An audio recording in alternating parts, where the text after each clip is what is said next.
Bienvenue sur Africa 24 dans cette nouvelle édition de l'Africa Tonight. Au sommaire de l'actualité, Isidore Vumba présidera la 14e législature de l'Assemblée nationale en République du Congo. L'ancien Premier ministre a été plébiscité ce samedi à la tête de la Chambre basse au cours de la rentrée parlementaire.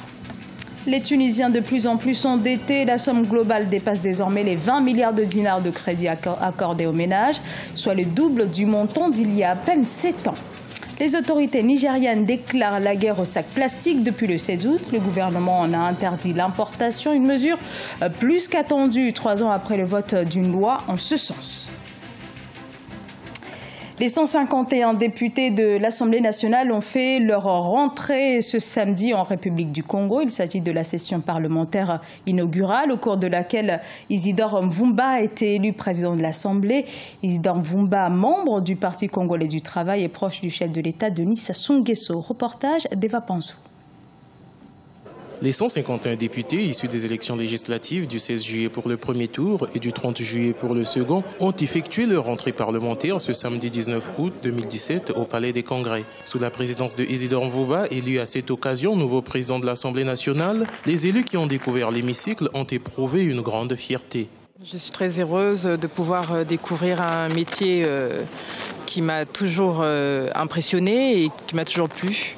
Pouvoir défendre des lois, c'est vraiment quelque chose de fort et je suis heureuse. C'est un très grand honneur pour moi de faire partie de cette 14e législature. C'est vrai que ce n'est pas donné à tout le monde, mais je suis très fier en fait. Je suis très honoré. Le travail commence dès maintenant parce que les Congolais attendent beaucoup de nous.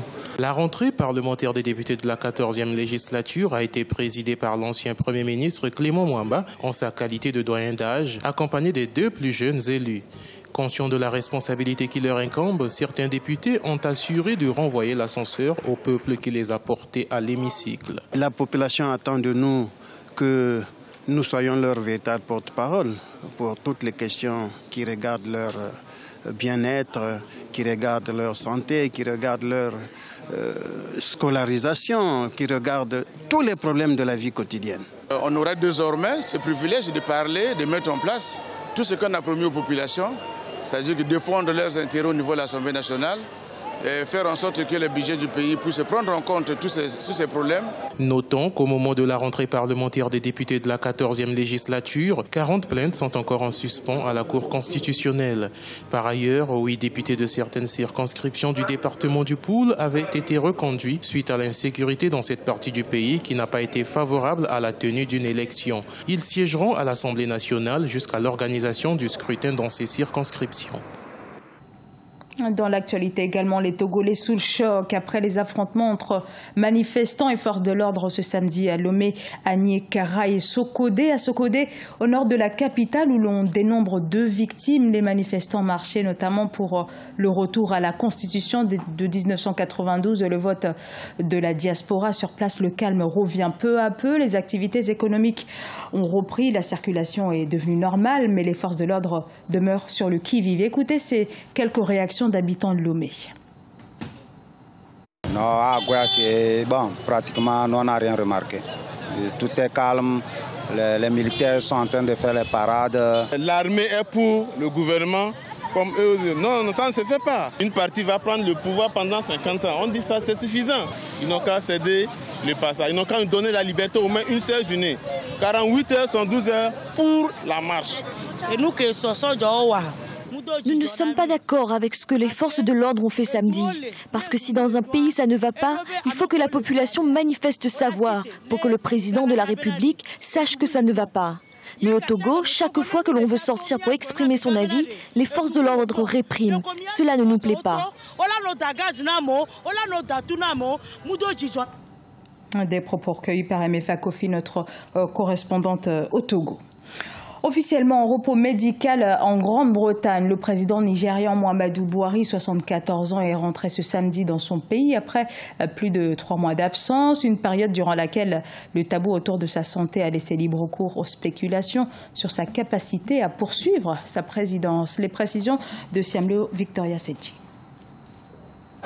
Après près de 4 mois passés hors de son pays pour des raisons de santé, le président Muhammadu Buhari est rentré ce samedi 19 août au Nigeria. Il avait quitté la capitale Abuja le 7 mai 2017 pour rejoindre Londres au Royaume-Uni où il y avait déjà passé 2 mois en janvier pour les mêmes raisons. Son retour suscite de nombreuses interrogations, rappelant que le 15 août dernier, des populations ont manifesté dans le sud du pays pour demander sa démission ou son retour.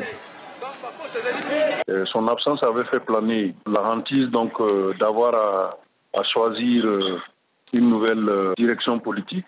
C'est vrai qu'il y a un vice-président, mais cela nécessite une recomposition de la direction politique. Et s'il est de retour et que sa santé le lui permet, on revient à la normale et les institutions fonctionneront comme elles ont été mises en place par les dernières élections. Le président nigérian s'adressera à la nation dans une allocution radio-télévisée dans la matinée du lundi 21 août 2017, selon un communiqué de la présidence. Un discours très attendu par l'ensemble de la population. L'absence du président Buhari a suscité énormément d'inquiétudes au plan politique, mais aussi un ralentissement des dynamiques économiques, étant donné que l'État en Afrique et en particulier au Nigeria est un des grands opérateurs économiques en termes de dépenses publiques. Aussi, à cause de l'approche anti-corruption qu'il avait fermement empruntée, était importante pour le redressement économique du pays. Donc son retour, s'il a une santé définitive, va permettre donc de calmer les tensions intérieures et de reprendre le fil de son action politique là où il l'avait laissé. Âgé de 74 ans, le président nigérian est en poste pour la 2e fois depuis mai 2015. Son premier séjour médical au Royaume-Uni remonte à juin 2016, un an seulement après sa prise de fonction. Ces séjours répétés et prolongés ont suscité des rumeurs sur son état de santé. Toutefois, la nature du traitement médical qu'il subit reste imprécisée. Pendant son absence, c'est le vice-président de la République fédérale du Nigeria, Yemi Osinbajo, qui assurait l'intérim du pouvoir.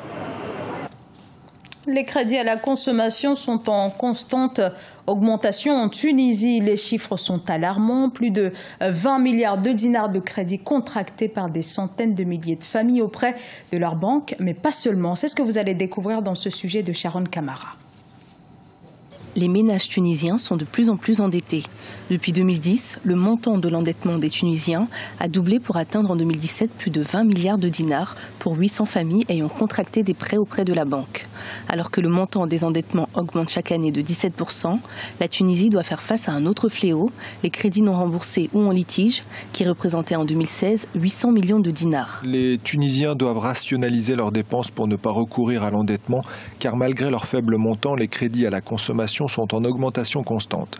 Les Tunisiens font face à une conjoncture difficile où s'enchaînent depuis quelques années le Ramadan, l'Aïd al-Fitr, les festivités de l'été, les soldes, l'Aïd al-Kabir, la rentrée scolaire, sans oublier les autres occasions comme les mariages. Le consommateur tunisien contracte des crédits auprès des banques en premier lieu, mais d'autres organismes entrent en jeu, tels que les magasins proposant des paiements différés ou en plusieurs fois, ainsi que les organismes spécialisés. 80% des crédits alloués aux ménages concernent l'acquisition ou l'aménagement des maisons.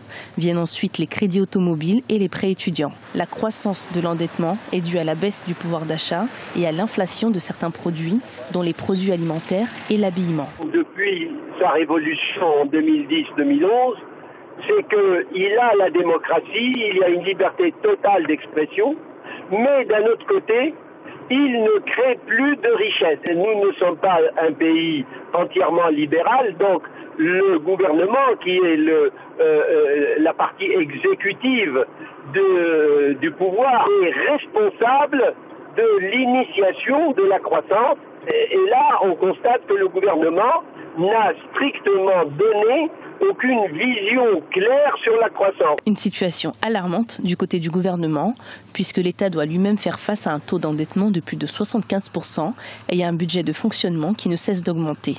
Dans l'impasse, la Tunisie a dû faire appel à des fonds internationaux, dont le FMI, des aides qui ne sont pas sans conséquences, puisque la Tunisie doit maintenant se conformer aux exigences des autorités internationales. Celle-ci concerne notamment la mise en place d'un programme de réformes économiques qui risquerait bien de durcir les conditions d'accès au crédit bancaire.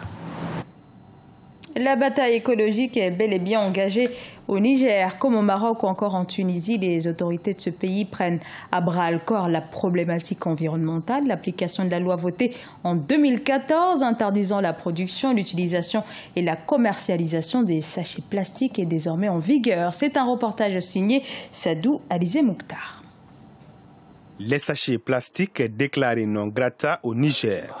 Le gouvernement a décidé de procéder à la mise en application effective de la loi sur la production, l'utilisation et la commercialisation des sachets plastiques sur le territoire national, 3 ans après son adoption. Pour le gouvernement, les sachets plastiques constituent une menace sérieuse pour l'environnement, la santé humaine et animale, en somme pour l'économie du pays. La mise en application de la loi se fera progressivement pour permettre aux opérateurs économiques d'écouler les stocks existants, annoncent les autorités. Aujourd'hui, force est de constater que le problème à l'origine de l'adoption de cette loi, à savoir les questions de salubrité, urbaine comme rurale, les questions d'environnement, les questions de santé humaine et de dégradation même de certaines infrastructures bâties à grands frais, mais ces problèmes ne se font que s'exacerber. Eh bien, le gouvernement a décidé de passer à l'application de cette loi. Ce sont des tonnes de déchets plastiques qui sont jetés chaque jour dans le paysage nigérien. Cependant, le sachet est le seul emballage hygiénique disponible et abordable pour la population. Les observateurs demandent au gouvernement d'accélérer et de développer les mesures incitatives permettant aux populations de disposer d'un nouveau substitut au sachet. Il faut, je pense, techniquement revoir le mode d'accompagnement de l'application de la loi d'interdiction. Nous avons toujours recommandé l'amélioration du système de gestion. D'ailleurs, dans les années 2006, le gouvernement était solidaire de cette disposition, où il a eu même à valider une stratégie opérationnelle de gestion des déchets plastiques au Niger qui encourageait la récupération, la réduction, le recyclage. Pour rappel, c'est depuis novembre 2014 que le gouvernement nigérien avait adopté cette loi afin de mettre fin aux activités allant de la production à l'utilisation et la commercialisation des sachets plastiques. La mesure devrait toucher profondément les importateurs qui font entrer au Niger quelques 150 000 tonnes de plastique par an. Un mot de sport également avec l'afro-basket chez les dames. La compétition s'est en effet poursuivie ce dimanche à Bamako avec la rencontre dans le groupe B entre le Nigeria et l'Égypte. Le match s'est soldé par une écrasante victoire des Nigérianes sur un score de 106-72.